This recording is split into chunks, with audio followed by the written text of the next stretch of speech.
Greetings, teachers, and welcome to the Music Teacher Mastermind Podcast. I'm your facilitator, Jaclyn Mrozek, but you can call me Jackie. And today I'm joined by the always colorful and creative and fun Nicola Canton from Colorful Keys and Vibrant Music Teaching. Welcome, Nicola. I'm so happy to have you. Oh, so good to be here. And before we jump into all the fun conference stuff, would you mind just sharing a bit about yourself and all that you have to offer? Sure. So I'm a piano teacher in Dublin, in Ireland, and I have 3 sites, I guess, at this stage. Colorful Keys is the blog where we share free resources.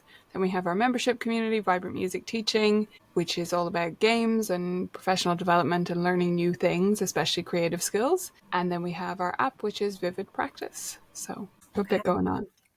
And I'm a personal super fan of the Vibrant Music Teaching. I'm a gamey teacher, and I think laminating and cutting things is like my form of relaxation. So like a mindfulness exercise.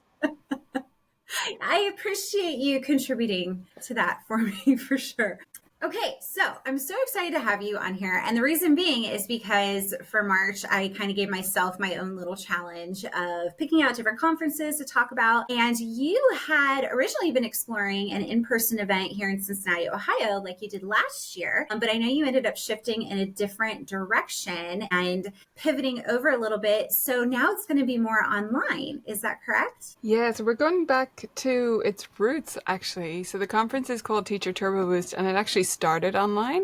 So we're going back to that original format, which worked really well in 2021 and 2022 is when we last did those conferences. Okay, so who exactly is this for? Is this for all teachers, brand new teachers, everyone? Yes, any teacher who's interested in improving their teaching, learning new things, and connecting with a community. I'd say especially if you can't currently or can't ever travel to in-person conferences, online conferences can be a great thing to do instead.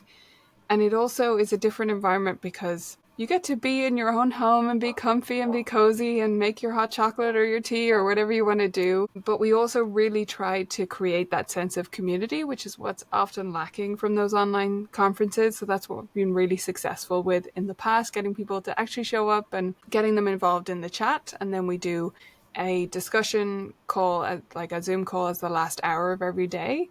So it works really well as a balance of information and community and connecting with other teachers. Okay, so Zoom call at the end, is this where you get into a smaller group or breakout groups? Yes, so I call them huddles. So we hop on Zoom for the last hour of each day of the conference. So it's 2 hours of like sessions, which we watch together on a live stream with a live chat. And then the last hour is on Zoom. Obviously, if some people have to duck out early, that's fair enough. But a lot of people will stay on for that. And that's really special because then you get to go into a group of like 4 to 6 other teachers so that it's manageable over that kind of platform and really dive deep into what did you learn today and what were you thinking about during this session and different ideas teachers have. Well, I love that number too, because I feel like it's less intimidating and you can still feel heard. And that's like with my masterminds, we keep it in that number. So that makes me really happy.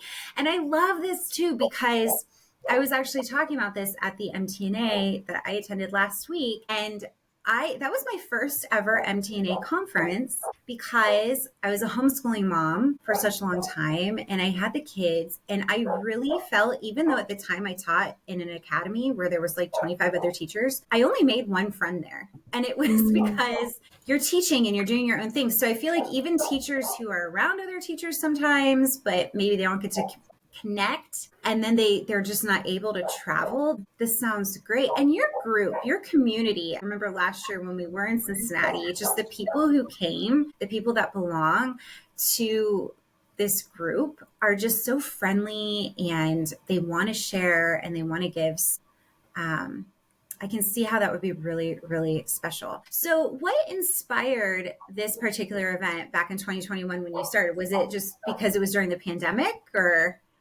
Yeah, it was a sort of pandemic thing that I just felt the need for this community, but I don't think that's gone away. This need to come together at the same time and focus on the same thing. Like, it's great to have access to things like our membership where you can learn in your own pace and you can do everything in your own time and you can sit and laminate your games whenever you want to. But there is something special when people actually come together and focus on the same thing together in one place, even if it's virtually in one place, right?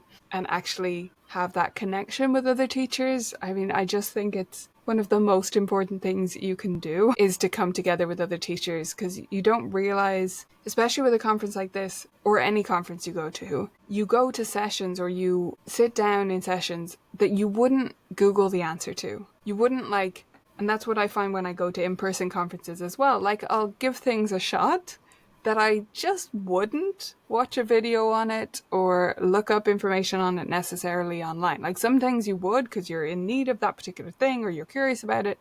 But at a conference like this, you just open yourself up to, hey, what can I take from this? And we have a particular focus to the conference this year as well, which I think is going to be interesting and hopefully relevant to everyone. But even if some segment isn't, you stick with it because you're at that conference and you're having that experience with other teachers. So yeah. Okay, so can you share any of the topics? Is that kind of okay? No, I can. I can't share, we'll have special guests and I can't share those yet because the conference info has just come out, but I can share my main sessions, which are what start every day.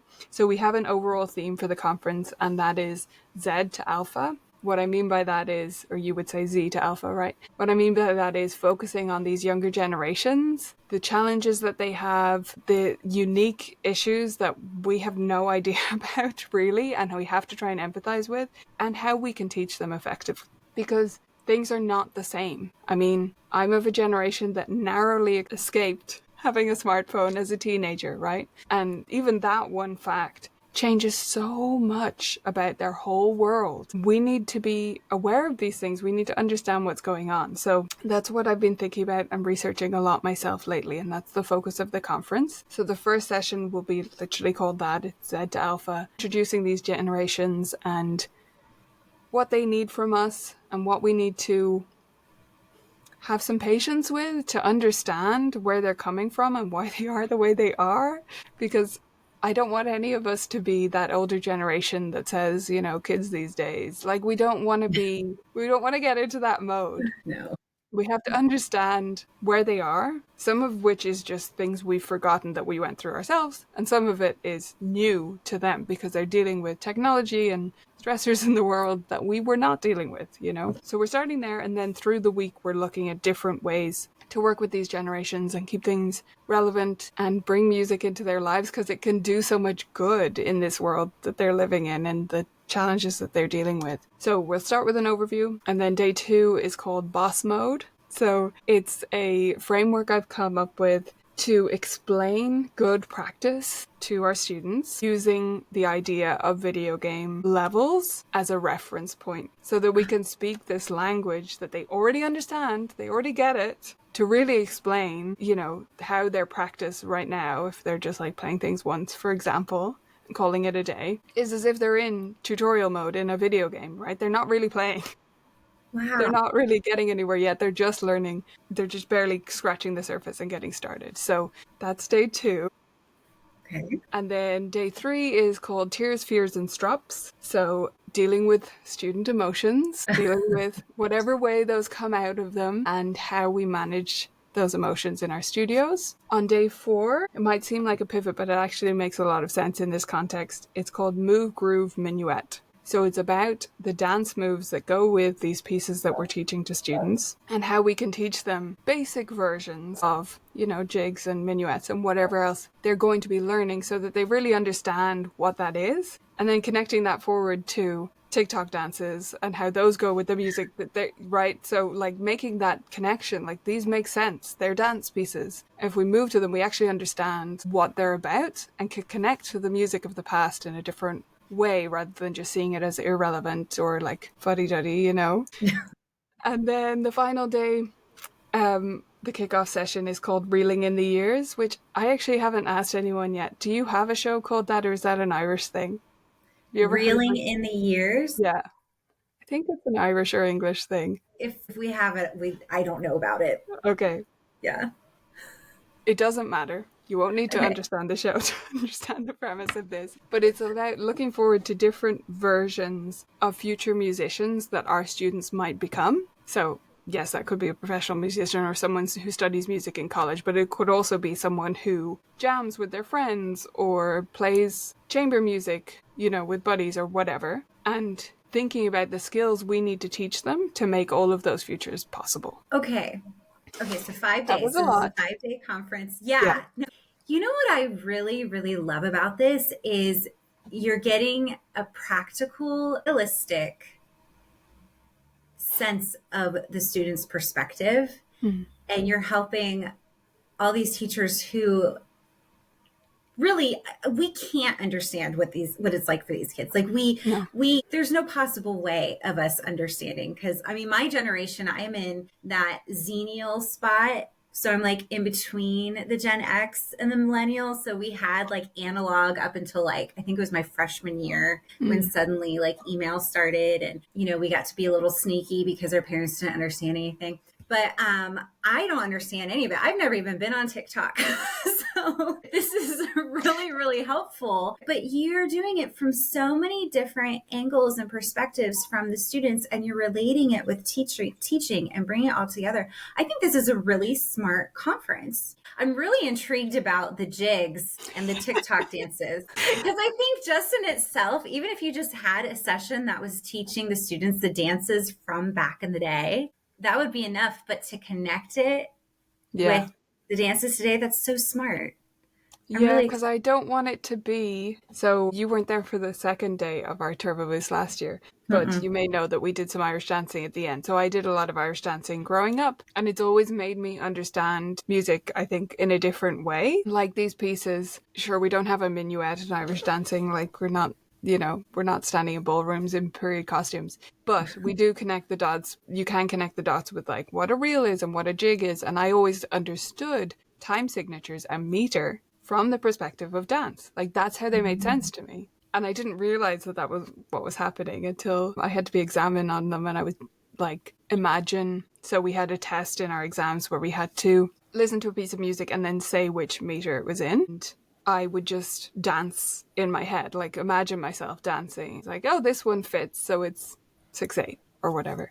So that was just a little trick that I had. But I think it was broader than that, because it makes you understand, like if you dance to music, you understand its purpose. If it is dance music or inspired by dance music. I mean, a Chopin waltz is not literally meant to be waltzed to. It would be very frustrating because of all the rubato. But you understand what it is if you can do a basic waltz step and what it's about. So, but similarly, the older generation, or us now, we don't understand like the annoying TikTok meme songs if we don't know the dance that goes with it or the like joke that went with it, because that was its purpose, right? So it's just 15 seconds of annoying sounds, as far as I'm concerned sometimes. But if you understand what it is and how it's connecting them with other people, you get it, You might still not really enjoy listening to that sound, but you at least understand what it's doing. And I think that's really important. Yeah. And I appreciate that too, because even my kids, so I have 2 older ones and my daughter's 21, and she's always telling me this stuff. I mean, she tries so hard to describe it to me, and I'm like, man, you're making me feel like I'm so ancient, and I'm not, but it's just so different. I like how you're being very real and open about that. And I think it's very easy as music teachers to just be so dismissive of a lot of stuff that the students bring to us. These days, it's very easy. And I've done it myself. I had a student, she wanted to play Billie Eilish for her senior recital. And my immediate answer was, no, you're not playing that. And she was like, why? Like, let's have a conversation as to why I'm not playing this. And so we did. And I ended up encouraging her to after we were done with the conversation, because, this is your senior recital and this is about you and your preferences. So I guess what I'm trying to say is, I think as teachers, we're so quick to dismiss some things. And I think this will really help us understand where they're coming from. No, I think you're absolutely right. And like, it is tempting to dismiss it, especially when they bring us a pop song that is like 2 notes, Yeah. And there is teacher judgment that goes into that as well. Like, we have to be the one to say, yeah, listen, this is great. It's great that you love this song. Unfortunately for piano, it just doesn't work. Like, if that's the case, We don't want Right. to set them up for disappointment either, playing something that just does not work on piano. But I think we have to be really careful not to communicate to students that their music is invalid or lesser. Right. Yeah. Whether that's music from their culture or just their favorite pop song or whatever it is all valid. It may not be the best fit for piano every time, but if we stay open to their music and what they care about and their reference point where they're starting from, that's when we get to open them up to Beethoven and Bach at some point. And they might bring that into their, atmosphere as well. But if we say that doesn't belong here, like that, to their music, that's what they say to our music, right? Yeah, they look at it as two separate entities where really it's like you're making the connections, just even going back to the jigs and the TikTok, like you're showing a connection there between the two. And I think that's such a beautiful thing. And I do remember last year you kind of walked us through. It was more showing what it might look like in the future. Refresh my memory. Was it the first session that looking back from the year 2100? Is that what you're thinking? Yes. And you were hilarious because you were using AI to terrible AI images. Yeah. And it was terrible. I mean, like they're missing fingers and you're just talking and all of us are like giggling because we're looking at these horribly put together AI graphics, but it was a really good visual for us to kind of see that our perception of the future isn't all there. Like we can't see what's going on. And so that was a really great session. So it sounds like you had a lot of fun preparing this and you're still doing a little bit of research on this. Has there been any big takeaways just for you and yourself in your own studio as you're doing the research and making the relations to changes in your own teaching? Yeah, I think my biggest takeaway so far when it comes to what in particular the youngest generations are dealing with now, I mean, I've been noticing general trends in my students with many things, coming to me with fewer fine motor skills than they used to, things like that. But also this just inability to deal with stress of a like minor level. So I have more students. I would have always had, there's particular students who something goes wrong and they like immediately are on the verge of meltdown, like some people are just built that way, but there's more students like that. And I've been doing a lot of research into why that is, what's influencing that, whether it's true in the first place, of course, because that's just anecdotal if it's just my students, but it does seem to be a general trend. And if that's true, which it seems to be, and it does seem to be caused by screens, among other factors, which I'll detail in the full session, I guess.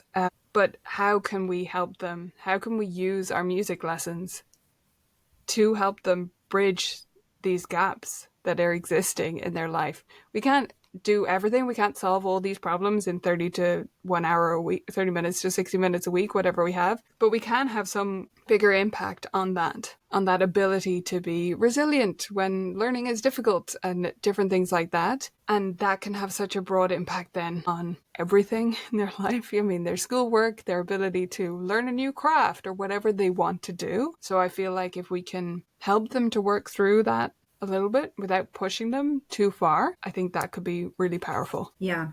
And it's helping them to be creative. There was a session last week with Leela Viss, and she was talking about a book that she had read where the opposite of anxiety was creativity. And I thought that was really, really interesting because in this book, and I'm going to have to find the name of it and put it in the show notes because it sounded like a really good read. But that struck me as really interesting because I know that you are very big on teaching creativity and improv and all that and helping the students. That's what it's all coming together to create, really, is this bubble of anxiety. And so even though we only have 30 minutes to an hour, whatever, a week, we're kind of opening that door for them, like saying this is a safe place for you to go to, a safe place for you to create, to learn, to make music. And what your generation is learning and studying, it's okay that you look at music that way. Am I kind of onto what you were thinking? Yes, and it's a safe space for you to actually create things without fear of judgment. Nobody's posting this on social media. Your phone isn't even here. I hope. Yeah. Those students have their phones out during lessons. Mine certainly don't. Most of them don't even have it with them. So it doesn't, there's no one looking at you. I mean, you're not looking in a mirror. You're not focused on that for this period of time. So yes, that creates the space to be creative, but it also creates the space to work through minor challenges or minor difficulties, learning steps that I'm learning more and more too often have been removed from children's lives. They're not being let to struggle just a little bit, like not huge struggles, but just a little bit, and therefore build up this ability to stick with things. And that's the core of what I think a lot of teachers are seeing now in their studios is students are quitting, not just lessons, but like in the moment, quitting trying to do something, quitting at a much higher rate.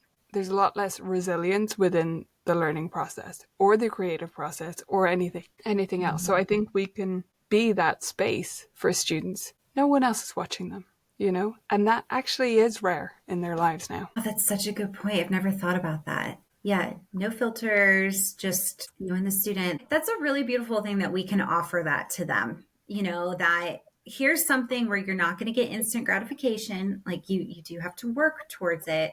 But while you're doing that, there's lots of self-discovery, there's lots of creativity, there's lots of freedom. And I think going back to your conference, that's an even more effective and beautiful thing because you're helping all of us kind of look at that perspective and like, let's go back to our foundation and why we're doing what we're doing. Right. Okay. So let's actually go back to the conference. So you have the very beginning, the very first one, you're looking at from their generational perspective. Am I right? I'm trying to remember. Yeah. Okay. And then the second day, what was the second day? The video game analogy for understanding. Oh, that's what I want to talk about is the video game analogy. I love that. That's so smart because again, going back to my daughter, that's how they think. They always are like, she does for fun. They get with their friends. She's 21 years old. She gets with her friends and they all will watch a video of somebody else watching a video of somebody playing a video game. Yes. And I'm like, how is that fun? And they talk about it. They think that's just what they do. I cannot even start to understand it. No. So I can't really either because look, I've always hated video games. Like I don't like them. Yeah. I've never enjoyed them. And like I always had friends who did and I've never understood. I've always been on the outside of this issue. But that makes me more determined to not force myself to love playing video games or love watching other people playing video games, but to really challenge myself on my gut reaction to it. Because I think a lot of us have this gut reaction. We look at that and we're like, that is so sad and ridiculous. Like we just want to judge it because we don't get it. Yeah. But we have to dive into it. And for your daughter, it's probably a way of connecting with her friends. Like that's what it's really about. It's about other people. Mm-hmm. So no matter what it is, we have to dig a little bit deeper and understand what is this human looking for in this scenario. Just because we wouldn't get that in that particular way, like they are looking for some human emotion or feeling or something in this. Right. And as there's going to be stuff that we have that they'll never understand, they'll never connect with, know, because they came up with it differently. So in this, you have, correct me if I'm wrong, I'm trying to go back. So you were talking about like tutorials, like video game tutorials. So I was talking about different levels, and the first level in many video games is technically not a level at all. It's tutorial mode. So it's like walking you through it and, So the idea is that, so there'll be a visual for this, so it'll make more sense. But to have these levels for piano practice that are loose and of course open to interpretation, but to give students straight away an in. Because I've found that if their parent doesn't police their piano practice and already understand what good music practice looks like, it is very hard to really get across to them what that looks like. And telling them, or even showing them, is usually ineffective because they don't really believe you that other students are doing the same thing. They only see the results. So because they're in this generation where they can go on TikTok and see the results all the time, so they see someone playing for Elise or whatever the thing is, they don't see the work that goes into that. And so they don't really trust you that everyone has to practice slowly or that everyone struggles in these particular ways. So it's really trying to make what is completely obscure to them clear and intelligible. And this is the quickest shortcut I could find to connecting the dots for the majority of students. Even if they're like I was as a child and don't enjoy games, they know what this means. They know what boss mode is. and also just trying to make, effective practice a little bit cooler at the same time. But the main goal is to understand what it is to be practicing in certain ways and what effective practice looks like without us saying the words effective practice. Well, I think that'll be so effective for so many of us, because that's always the talk, right? Is my students aren't practicing or slow practice. I think those are like the two that I see the most. So, okay. So you have the video game one, and then you have sorry, I'm totally recapping here because I want to make sure I remember too. So Tears, what's on Fears, and Wednesday? Strops is the next one. So it's about dealing with difficult emotions. That's a good one. Gosh, I should go there just for me. Okay. And then Thursday, which one is that one? The Move Groove Minuet that we talked about. Okay. Yeah. Okay. And then, does it go Monday through Thursday or Friday? What's Friday? So Friday? it's 5 days. So Reeling in the Years, which is the Irish TV show you've never heard of, but it's like right. looking forward to the future musician. So we try to end on that hopeful note of these are the people we're trying to create, and let's see what skills we need to make sure they have to become those people. I love this. Okay, so when is this happening? So the conference is June 16th. I'm actually pulling up my calendar to see what I have. Okay, and I'm assuming, times are tricky. How are you going to what are going to be the times for these? Yeah, so it's the same format that we originally did it in that it's 3 hours every day. So it's 10 a.m. to 1 p.m. Eastern US time, which is my afternoon. So for most teachers, if they're still teaching at that time of year, hopefully that works for their schedule. Of course, we have replays available, but it really is special if everyone can show up. So we try to make it the best time for the majority of people. And hopefully the West Coast can get up at 7 a.m. I mean, that's not that bad. Well, you know what? They get to be at home, right? You can still be in your pajamas. Exactly. Yeah. No one's going to see you. So it's fine. I would really encourage people to definitely do it, even for that discussion. I'm assuming that the discussion afterwards is going to be based off of the session that day. Yes. Although sometimes different groups will meander, and that's perfectly fine. No one's forcing you to stay on topic. But yeah, there's a lot of thinking points that come out of the day. And then to get together with other teachers and get to digest that, I think is wonderful. Okay. Well, this is beautiful because I'm actually putting my summer schedule together like now. I haven't released it yet. And I'm like, I can make this work. So I'll probably be there because apparently I just have to go to every conference that I can possibly fit into. So this is lovely. Nicola, I'm really excited about this. I think it'll be a chance to really connect with teachers from all over the world. And I love that because you get to see what you have in common with these people that are miles apart, but then also what they're doing differently and what you can include in your studio. So how can people sign up? Is it available yet, or is there a waiting list? So the link is teacherturboboost.com. Okay. And I'll put that in the show notes as well. And so is it open? Registration is open then? It's open. Well, thank you so much. I'm so glad that you were here. And it was the perfect one to wrap up my little March conference series. So thank you for joining me. Thank you. Thanks for having me.